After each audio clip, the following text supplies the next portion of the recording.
السلام عليكم ورحمة الله وبركاته. الحمد لله رب العالمين والصلاة والسلام على أشرف المرسلين وعلى آله وأصحابه وأزواجه وذرياته وأهل بيته أجمعين. சங்கைக்கும் மேன்மைக்கும் உரிய பெரியோர்களே, சகோதரர்களே, எல்லாம் வல்ல அல்லாஹு ஜல்ல ஜலாலு நாம் செய்யக்கூடிய எல்லா நற்காரியங்களையும் முகஸ்துதியின்றி இஹ்லாஸான முறையில் இறைவனுக்காக மட்டுமே செய்யப்பட்ட நல்வணக்கங்களில் நம் வணக்கங்களை அல்லாஹ் கபூல் செய்து கொள்வானாக. நாம் செய்யக்கூடிய வியாபாரங்களிலும் தொழில்துறைகளிலும் நஷ்டம் இல்லாத ஹலாலான முறையில் நிரம்ப லாபத்தை பெற்று இந்த லாபகரமான வாழ்க்கையை கொண்டு தம் தேவைகளையும் தேவை உடையவர்கள் தேவைகளையும் நிறைவேற்றக்கூடிய நல்ல பொருளாதாரத்தையும் உள்ள விசாலத்தையும் அல்லாஹ் நம் அனைவர்களுக்கும் வழங்கி அருள்வானாக. கஞ்சத்தனம் என்கிற தீய பண்பை விட்டு அல்லாஹ் நம்மை பாதுகாத்துக் கொள்வானாக. நம் கரங்களை என்றென்றும் கொடுக்கும் கரங்களாக ஆக்கி அருள்வானாக. யாசிக்கும் கரத்தை விட்டு அல்லாஹ் நம்மை பாதுகாத்துக் கொள்வானாக. நம்மை இந்த உலகத்தில் வாழ வைக்கும் காலம் எல்லாம் நோய் நொடி என்றும் ஆரோக்கியத்தோடு அல்லாஹ் நம்மை வாழச் செய்வானாக. அது ஆரோக்கியமான வாழ்க்கையை கொண்டு அல்லாஹ் ரசூலை நெருங்கக்கூடிய அனைத்து நல்ல முறைகளையும் புரியக்கூடிய நல்ல முத்தகீன்களின் கூட்டத்தில் அல்லாஹ் நம்மை ஆக்கி அருள்வானாக. திடீர் மரணங்களை விட்டும் தீய மரணங்களை விட்டும் நம்மையும் நம் குடும்பத்தையும் நம் சமூகத்தையும் அல்லாஹ் முழுமையான முறையில் பாதுகாத்துக் கொள்வானாக. மருத்துவமனையின் செலவினங்களை விட்டும் வேதனைகளை விட்டும் அல்லாஹ் நம்மை காத்தருள்வானாக. நம்மில் யாரெல்லாம் நோயால் பாதிக்கப்பட்டு வீடே கதி என்றும் ஆஸ்பத்திரியை கதி என்றும் அல்லல் பட்டும் அவதியற்றும் இருக்கிறார்களோ அத்தனை மக்களுக்கும் வெகு விரைவில் நோயை போக்கி உடல் ஆரோக்கியத்தை வழங்குவதோடு அவர்களை கூட குடும்பத்திற்கும் சமூகத்திற்கும் நல்ல பலன் தரக்கூடிய மக்களாக ஆக்கியருவானாக. நாம் இந்த உலகத்தில் வாழ்ந்து மறைகிற நேரத்தில் லா இலாஹ இல்லல்லாஹ் முஹம்மது ரசூலுல்லாஹ் என்ற கலிமாவை மொழிந்து ஜன்னத்துல் ஃபிர்தௌஸை கண்ணால் கண்டு அகமகழ்ந்து சிரித்த வண்ணமாக மரணிக்கக்கூடிய நல்பாகியம் பெற்ற மக்களில் அல்லாஹ் நம்மை ஆக்கியருவானாக. மரணித்தும் மரணிக்காத இறைநேசன் கூட்டத்தில் அல்லாஹ் நம்மை ஆக்கியருவானாக. நாளை மறுமையில கண்மணி முஹம்மது ரசூலுல்லாஹி ஸல்லல்லாஹு அலைஹி வஸல்லம் அவர்களின் திருக்கரங்களால் ஹவ்துல் கௌஸர் என்கிற தடாகத்தின் நீர் வருகி அன்னாரின் ஷஃபாத்தை பெற்று அன்னாரின் கரம் பிடித்து ஜன்னத்துல் ஃபிர்தௌஸ் என்ற உயர்ந்த சொர்க்கத்தில் அவர்களோடு அல்லாஹ் நம்மை சங்கமிக்க செய்வானாக. எல்லாவற்றுக்கும் மேலாக இறை அன்பை பெற்று இறைவனை பார்த்து பரவசம் அடையக்கூடிய அவருடைய நிக்காவையும் ரிதாவையும் பெற்ற மக்களில் அல்லாஹ் நம்மை ஆக்கி அருள்வானாக. அருமையான மூமின்களே, அல்லாஹு ஜல்ல ஜலாலுஹு குர்ஆனிலே வசனத்தில் இப்படி சொல்லுகிறார், வமை யத்தகில்லாஹ் யஜ்அல் லஹு மக்ரஜா. யார் அல்லாஹ்வை அஞ்சி வாழ்கிறார்களோ பயந்து வாழ்கிறார்களோ அவர்களுக்கு அல்லாஹு ஜல்ல ஜலாலுஹு வழிகளை அவர்களுக்கு திறக்குகிறான் என்று அல்லாஹு ஜல்ல ஜலாலுஹு குர்ஆன்ல சொல்றான். யார் அல்லாஹ்வை அஞ்சுகிறார்களோ அவர்கள் இறைவனுக்கு முன்னால் இந்த உலகத்தில் அவர்கள் கஷ்டப்பட்டார்கள் என்று சொன்னால் அல்லது கவலைப்பட்டார்கள் என்று சொன்னால் சிக்கலில் அகப்பட்டுக் கொண்டார்கள் என்று சொன்னால் அந்த சிக்கல்களில் இருந்து கஷ்டங்களில் இருந்து வெளியாக்குவதற்கு அல்லாஹ் பல வழிகளை அவர்களுக்கு திறந்து விடுகிறான் என்கிற இந்த வசனத்தின் பொருள் உண்மையில் அப்படித்தான் நடந்து கொண்டிருக்கிறது என்பதில் எந்த மாற்று கருத்தும் அல்ல. இரண்டாம் கலீஃபா உமர் இப்னு கத்தாப் ரலியல்லாஹு தஆலா ஆட்சி காலத்தில் அவர்களுக்கு ஒரு பழக்கம் உண்டு. இரவானால் மாறு வேடத்தில் சென்று மக்களின் குறைகளை அறிந்து வந்து குறைகளை நிவர்த்தி செய்வார்கள்.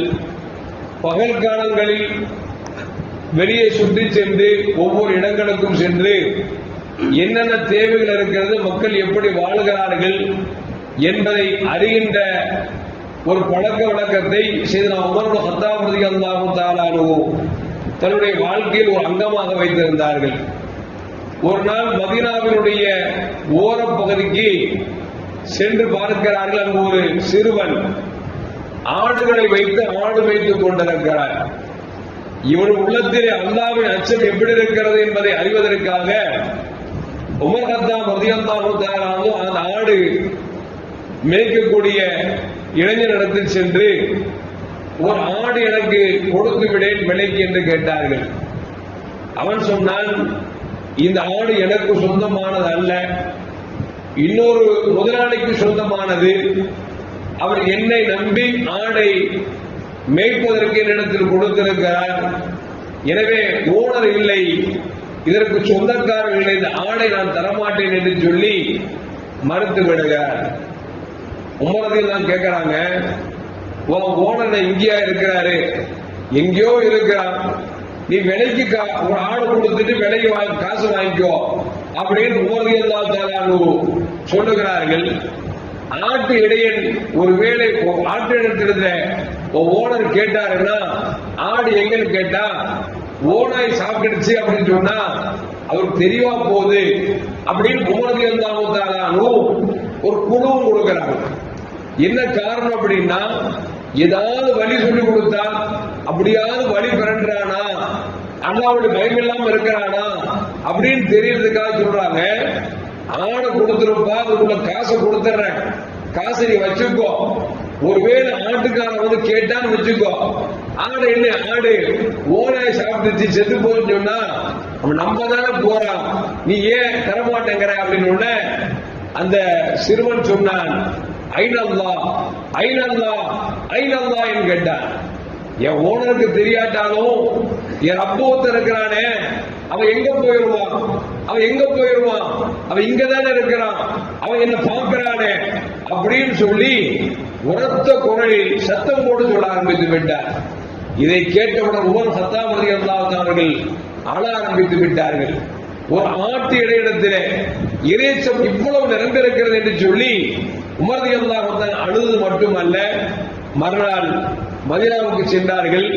அந்த ஆடு யாருக்கு சொந்தமானது, அந்த ஆட்டிடையன் யாரிடத்தில் பணிவிடை செய்கிறான் என்பதை அலசி ஆராய்ந்து அந்த ஆட்டுக்கு உரித்தானவனை அழைத்து வர சொல்லி உமர் ரலியல்லாஹு ஆணையிடுகிறார்கள்.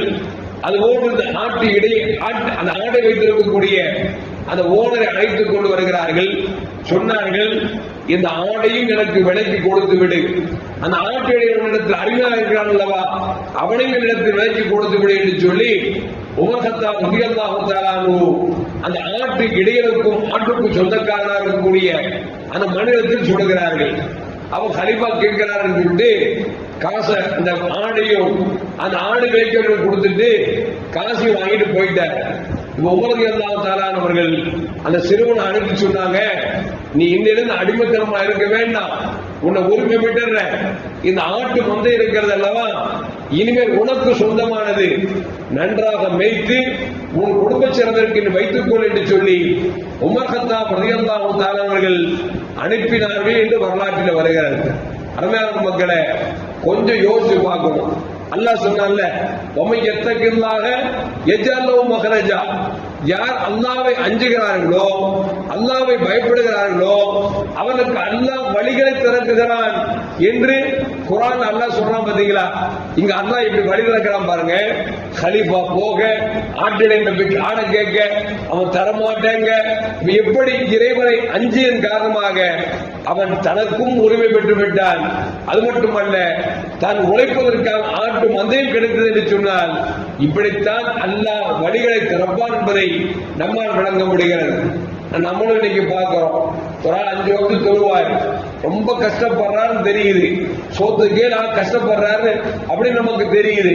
நம்ம பார்த்து நினைச்சிடும், அவங்க நல்ல மனுஷங்க, பொய் பேச மாட்டாரு, புறம் பேச மாட்டாரு, ஆனா அல்லாஹ் நல்லா பயப்படுறாரு, ஏனோ தெரியல கஷ்டப்படுறாரு அப்படின்னு போயிடுமே தவிர அல்லாஹ் அஞ்சி வாழக்கூடிய மனுஷன் கஷ்டப்படுறாரு சொல்லி என்ன செய்யணும் அப்படின்னா, இருக்கப்பட்டவர்கள் எப்படி உமர் கத்தாப் ரலியல்லாஹு தஆலா அவர்கள் அந்த மனுஷனை உரிமை விட்டது மட்டுமல்லாமல் அந்த ஆட்டு மந்தையை வாங்கி அவருக்கு அன்பளிப்பு கொடுக்கிறாங்கன்னா, இந்த மாதிரி அல்லாஹ்வை அஞ்சின் உலகத்தில் வாழக்கூடிய மக்களுக்கு இருக்கப்பட்டவர்கள் என்ன செய்யணும் அப்படின்னா, இந்த மாதிரி சேவைகள் செய்கிற பொழுதுதான் நம்ம அல்லாஹ்வுடைய பயத்தில் இருக்கக்கூடிய அந்த மக்களுக்கும் கூட இந்த வறுமை என்கிற அந்த கொடூர பிடி அவர்களை மாற்றாமல் இருக்கும். நாம என்ன செய்யணும் அப்படின்னா, எவன் குடிகாரனோ எவன் மோசமானவனோ அவனுக்கு அள்ளி கொடுக்குமே தவிர பள்ளிவாசல் தொழக்கூடிய அந்த அக்கம் பக்கத்து வீட்டுல இருக்க இருக்கக்கூடிய ஏழைப்பாளைங்க, சொந்த பந்தங்கள், முஸ்லிம் சகோதரர்கள் கஷ்டப்பட்டு இருப்போம். அவனை பார்த்துட்டு நம்ம சும்மா இருப்போம். அவனை மிரட்டுறவன் அல்லது எவனாவது கட்டிங் தர்றவன் இந்த மாதிரி ஆளுக்கு அள்ளி அள்ளி கொடுப்போம். அல்லாஹ் காப்பாற்றும். எதுக்கு சொல்லுவார் அப்படின்னா, ஒரு நல்ல மூமின் என்று தெரிந்தார், இறைபக்தியால் வாழுகிறான் என்று தெரிந்து அவன் கஷ்டப்படுகிறான் என்று சொன்னால், அந்த கஷ்டத்தை நாம் அல்லல்களை போக்குகிற பொழுது அல்லாஹ் நம் கஷ்டங்களை போக்குகிறான் என்பது நபியின் பொன்மொழி என்பதை மனதில் வைத்துக் கொள்ள வேண்டும். எல்லாம் அல்லாஹ் கொஞ்சம் உலகத்தில் வாழும் காலமெல்லாம் இறைவனை இந்நேரத்திலும் எல்லா நிலைகளிலும் பயந்து வாழக்கூடிய நல்ல முத்தகீன்களின் கூட்டத்தில் அல்லாஹ் என்னையும் உங்களையும் ஆக்கி அருள்வானாக. அஸ்ஸலாமு அலைக்கும் வரஹ்மத்துல்லாஹி வபரகாத்துஹு. முஹம்மது ஸல்லல்லாஹு அலைஹி வஸல்லம் ஸல்லல்லாஹு அலா முஹம்மது ஸல்லல்லாஹு அலைஹி வஸல்லம் ஸல்லல்லாஹு அலா முஹம்மது யா ரப்பி ஸல்லி அலைஹி வஸல்லிம்.